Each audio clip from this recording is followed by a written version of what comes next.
Bonjour et bienvenue à votre rendez-vous mensuel, la capsule Mission CCDM. Encore une fois, nous avons préparé pour vous une capsule diversifiée. Débutons d'abord en Haïti avec Claude.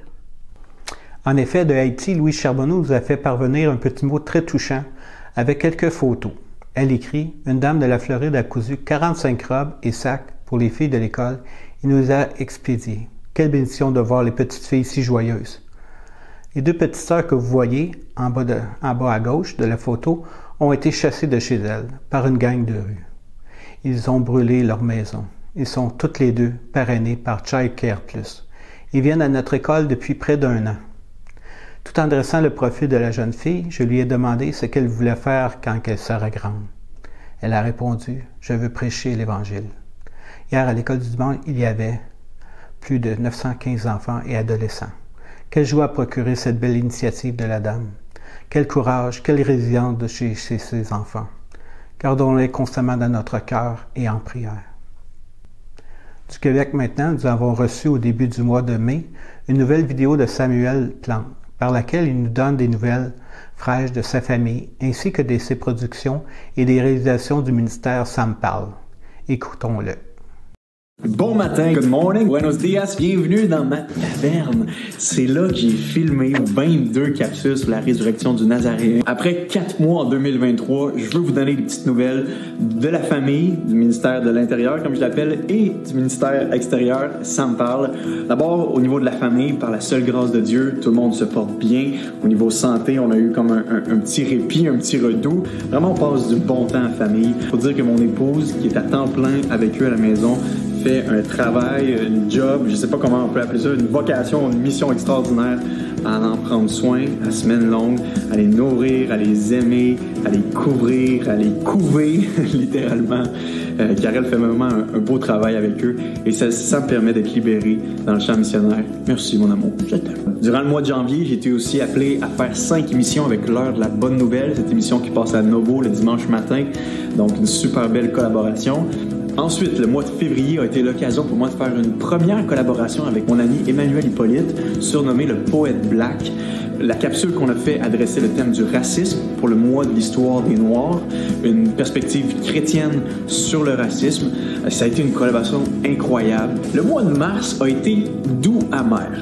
Doux parce que par la grâce de Dieu et l'hospitalité de mes beaux grands-parents, on a pu se rendre en Floride en vacances et avoir du beau temps, du soleil, les palmiers. Ça a comme créé une petite pause dans tout le brouhaha du ministère, de la famille, de la routine, du quotidien. Mais je dis amer parce que c'est durant ce mois-là que j'ai produit et réalisé la thématique sur la résurrection. On a fait tout le tournage avant de partir. On s'est brûlé, littéralement. Mais on savait qu'on s'en allait en vacances. Mais en Floride, c'est là que j'ai fait le montage. Donc, j'avais plusieurs heures à donner pour faire le montage. Je suis très reconnaissant de ces capsules-là sur la résurrection qui font du chemin et qui continuent d'être partagées, continuent d'être publiées. Je reçois toutes sortes de commentaires, je vous le dis, là, des athées, des gens qui sont en recherche de sens, en recherche de la vérité. Et je suis content de l'impact de cette thématique-là présentement. Et savez-vous quoi? Avec ces capsules-là, ça nous fait un total de 94 capsules d'évangélisation qui sont maintenant publiées, disponibles partout sur les réseaux sociaux. C'est incroyable, là. Une bibliothèque de presque 100 vidéos sur l'Évangile qui abordent l'Évangile toutes d'une façon ou d'une autre, d'un angle différent. Je rends grâce au Seigneur et je prie qu'elle continue ces capsules-là à faire un effet, que la parole puisse se répandre encore plus largement. Et en terminant, je vais vous dire aussi que votre soutien financier fait toute la différence pour nous. C'est ce qui conclut les nouvelles. Je vous aime. Merci. Profitez du printemps. Que le Seigneur vous bénisse, vous fasse du bien. On se revoit à la prochaine vidéo de nouvelles ou peut-être à la prochaine vidéo Ça me parle.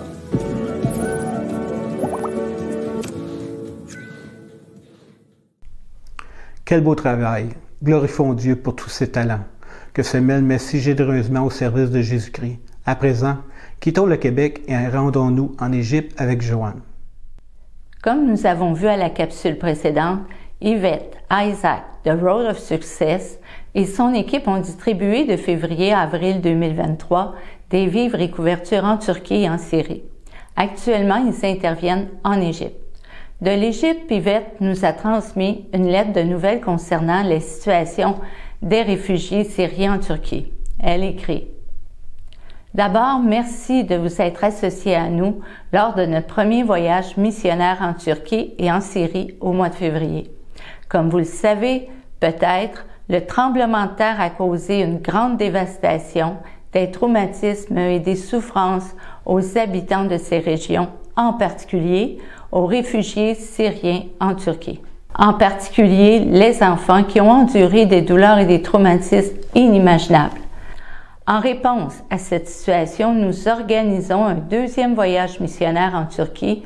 Nous prévoyons partir le 16 mai et revenir en Égypte le 24 mai. Nous distribuerons des articles essentiels tels que de la nourriture et des vêtements. Actuellement, nous sommes en Égypte. Aider les réfugiés soudanais qui fuient leur pays en raison des conflits armés et de la guerre civile au Soudan est notre principale mission. La situation est très difficile. Des milliers et des milliers de réfugiés arrivent chaque jour en Égypte, mais nous continuerons à nous tenir debout et à parler au nom de ceux qui ne peuvent le faire. Écoutons une vidéo qu'elle nous a fait parvenir. My dear friends and partners, I'm here in Cairo, Egypt, and the Lord is doing signs and wonders. Egypt is a blessed country. Egypt is receiving lots of refugees from Sudan, and it's helping them. We need to stand in prayers. We need to stand by giving. We need to stand with the people who are carrying the responsibility. And it's taking care of the young people to teach them skills so they will not beg for bread, but they will have skills so they can work and they can live with dignity. That's what's happening here in the Christian community. We're trying to build them up. We're trying to help them to stand on their feet so they will be able to take care of themselves and also to take care of the refugees. Continuons à soutenir assidûment ce beau ministère dans la prière et financièrement. Sur une note des plus encourageantes, saviez-vous qu'actuellement en Égypte, il y a un réveil parmi les communautés traditionnelles orthodoxes et catholiques, et cela conséquemment la persécution qui sévit contre les chrétiens en Égypte. Ces communautés se tournent désormais vers Jésus-Christ, faisant de leur relation personnelle avec Christ leur priorité. Wow! Que notre Dieu est grand! Je passe maintenant la parole à René, qui depuis le 3 mai est de retour parmi nous. René va nous parler de son voyage et cette semaine, il a communiqué avec Marilyn Dufault, actuellement en mission au Bénin. Écoutons la vidéo qu'elle nous a fait parvenir. Bonjour, je vais donner des nouvelles à propos de la mission. Donc ici, c'est ma colocataire Yemima, qui est la fille des parents qui m'ont accueilli pendant mon séjour. Au début, pendant une semaine, on a fait un quart de Pâques pour les enfants. Donc à tous les jours, durant la semaine, les enfants venaient, on animait des activités, des chansons. On racontait une histoire sur un personnage biblique différent tous les jours. Et on leur faisait écouter aussi une vidéo sur ce personnage-là pour un peu clarifier les histoires. Les enfants ont pu même présenter une chanson devant les parents un dimanche. Ils ont beaucoup participé, ils chantaient beaucoup, c'était très plaisant pour eux. Nous, à tous les dimanches aussi, il y a l'école du dimanche avec les enfants. Et après l'école du dimanche, on va aussi animer pour les adolescents. Nous faisons des petits jeux brise-glace au début pour créer des liens. Et ensuite, nous parlons d'un sujet sur Dieu et nous les avons laissé décider les sujets que nous allions parler pour que ça les intéresse. Et nous parlions de ces sujets durant les petites réunions que nous faisions. Et aussi, ce dimanche, j'ai aussi parlé devant les parents pour parler de l'importance du rôle des parents dans la vie des enfants pendant une durée d'environ 2 heures. Pour pouvoir, qu'ils aient des outils pour bien prendre soin de leur enfant selon ce que j'ai appris à l'école. Donc, c'est ce que, pour l'instant, c'est ce qui a été fait.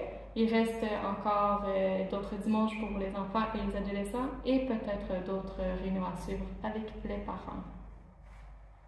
Peux-tu rajouter quelque chose? Ok. Les enfants ici aiment beaucoup Marilyn. Elle est très gentille avec eux. Et aussi, je suis très contente de l'avoir rencontrée. Oui, on a créé une bonne amitié. Oui, c'est cool. Oui. nous sommes vraiment encouragés de cette vidéo de Marilyn. On voit l'excellent travail qu'elle fait, comment la famille de Léon et Camille et leurs filles ont bien entouré Marilyn, et puis elle fait toutes sortes de choses. C'est très, très encourageant pour nous ici à l'Église de voir tout ça. Et puis, de ma part, Brigitte et moi, nous sommes revenus le 3 mai avec beaucoup, le cœur rempli de mémoires extraordinaires. Donc, pour vous en parler, il y a tellement de choses que ça serait trop long, fait que j'ai pensé d'aborder le sujet du voyage en vous introduisant les personnes avec qui on a fait du ministère. Parce que, en fait, la mission, c'est des relations. Comme moi, j'ai tout le temps fait les missions en allant avec des équipes, en allant avec des églises, travailler avec les gens qui sont sur place. Donc, à travers les années, on a développé beaucoup de belles relations. Donc, après notre long vol de New York, Delhi, ensuite un autre avion pour Visakhapatnam, ça a pris au-dessus de 30 heures, on a été rencontrer Pasteur Spurgeon Jalem de Visakhapatnam, sa ville natale. Je l'avais rencontré à un moment donné, en 2005, il m'avait invité à faire une grosse croisade d'évangélisation. Et ensuite, en 2011, quand j'ai fait son mariage avec d'autres pasteurs à Visakhapatnam. Alors là, les autres, ils nous ont préparé toute une fin de semaine de ministère. On a rencontré des membres de sa famille aussi. On est allé dans la campagne, dans une église où j'ai prêché à la noirceur. Il y avait juste un petit fluorescent qui éclairait avec une batterie rechargeable. Mais tous les gens se sont avancés à l'appel pour la prière. On a eu des moments divins. Il s'est marié avec Usha, son épouse. Et plus tard, Pasteur Spurgeon a fait tout son cours de docteur médical, de médecine. Donc, les deux, ce sont des médecins. Après notre fin de semaine à Visakhapatnam, on a fait la route jusqu'à Hyderabad, une ville remplie de contrastes, où tu as l'ancien et le nouveau. On est même allé manger au Ikea, dans la zone super moderne. On a beaucoup parlé de leur ministère pour comprendre ce qu'ils vivent. Ensuite, de Hyderabad, on a pris le vol vers Delhi, où on a rencontré notre équipe. Ensuite, on a pris un train pour aller dans les montagnes entre le Népal et Delhi. Et avec cette équipe-là, on a rencontré des 35 couples de pasteurs qui venaient de zones très, très lointaines, ça peut être de 800 km, qui sont venus. C'était la première fois que les femmes accompagnaient leur mari pour une conférence comme ça. Donc, on a fait un ministère à ces couples-là et la parole de Dieu était tellement puissante. Il y a eu un réveil dans les cœurs. On a fait les vœux. C'est comme si les gens se sont mariés pour la première fois. Parce que plusieurs de ces pasteurs s'étaient mariés selon les coutumes hindoues. Donc, ils n'avaient pas connu encore les principes de mariage chrétien, si vous voulez. Ça a été une expérience extraordinaire. Les pasteurs étaient renouvelés. Ils demandent qu'on y retourne pour encore avoir ce genre de conférence. Donc, après Delhi, ça a été le vol vers Singapour, où, après tant d'activités intenses, on a pu se reposer avec notre fille Esther et son mari Julian, et puis visiter quelques sites ici. Mais j'avais terriblement mal aux genoux. Donc, il a fallu qu'on reste un peu tranquille. C'était un peu un repos forcé, mais ça fait du bien. Ensuite, de Singapour, j'ai pu faire un voyage éclair au Cambodge pour rencontrer le pasteur Paul Soka, qui est un pasteur avec son épouse qu'on soutient ici à l'Église. J'avais beaucoup à cœur de le rencontrer parce qu'il a traversé des temps très, très difficiles. J'ai eu une belle rencontre de l'avion. Il est venu me chercher à l'aéroport et m'a emmené directement dans une rencontre avec des pasteurs et leur épouse. Ensuite, la même journée, le soir, on a fait une rencontre de prière, ensuite suivi d'une rencontre avec des étudiants du secondaire et universitaire qui restent dans leur dortoir. Ça a été très touchant pour moi. J'ai appris beaucoup de choses et ça a été un temps vraiment constructif dans notre relation. Ensuite, on s'est envolé retourner à Singapour pour aller après à Hong Kong. Là, j'ai pu prêcher à notre église le dimanche. Ils nous ont tellement accueillis chaleureusement, ça nous a vraiment touchés. Ils nous ont fait un potluck. C'était vraiment un beau temps. de rencontres. Puis, il y a eu le voyage aux Philippines. Aux Philippines, on a rencontré une petite équipe, le pasteur James Magos et son épouse Sylvia, qui a survécu le cancer. Le pasteur James m'a accompagné dans beaucoup de mes missions aux Philippines. Donc, on a une très belle relation ensemble. Et il y avait aussi pasteur Evelyn, qui dirige une église Lighthouse à Payatas. Payatas, c'est le plus gros site dépotoir de Manille, mais elle a réussi à construire une très belle église. Et le lendemain de notre rencontre, elle baptisait 10 personnes encore. C'est toujours des belles retrouvailles, ces rencontres-là. Ensuite, on a pris un vol pour s'en aller vers le nord des Philippines. Et là, on rencontrait pasteur Lorena, qui a construit un très beau ministère, une femme de décision qui règle des problèmes, qui nous aide dans toutes nos missions. Elle fait la traduction, c'est une excellente prédicatrice aussi. Et Melrose, qui était notre organisatrice de toutes nos missions médicales qu'on a fait aux Philippines, une très bonne organisatrice. C'est comme une fille pour nous. Ensuite, on a continué notre route pour arriver dans le nord des Philippines. Là, c'était le ministère de pasteur Viviane. Pasteur Viviane était une femme gênée, timide, qui n'avait pas confiance en elle, qui avait de la difficulté à voir comment Dieu pourrait se servir d'elle.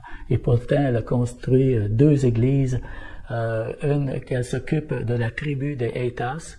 Et ensuite, elles ont construit aussi une église locale près de leur maison. Elle fait un ministère vraiment extraordinaire.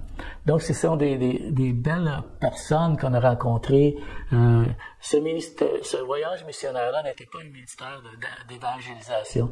C'était un ministère plutôt apostolique, pastoral, parler aux églises, les encourager, rencontrer les pasteurs, les ouvriers, pour les relever, renouer nos relations. C'était des moments importants, des moments bénis. On a eu beaucoup de temps de prière extraordinaire. Donc, je veux vraiment remercier le Seigneur pour toutes ces belles rencontres. Ensuite, on est retourné à Hong Kong. Et à Hong Kong, ça a été plus de rencontres, mais qui ont été interrompues parce que j'ai eu la COVID juste avant de prêcher à l'église. J'ai dû enregistrer mon message, l'envoyer à l'église. Mais le lundi, j'ai fait un test négatif, donc on a pu avoir la joie d'être au baptême d'eau pour notre dernière journée à Hong Kong. Donc on veut vous remercier d'avoir soutenu si généreusement notre voyage à Brigitte et moi. Donc, c'est très important que vous continuiez de soutenir l'œuvre missionnaire à travers le CCDM pour qu'on puisse soutenir des belles personnes comme ça qui souvent sont persécutées, qui travaillent avec des ressources très limitées, mais qui sont fidèles, qui sont des exemples de foi et d'amour pour le Seigneur, pour nous.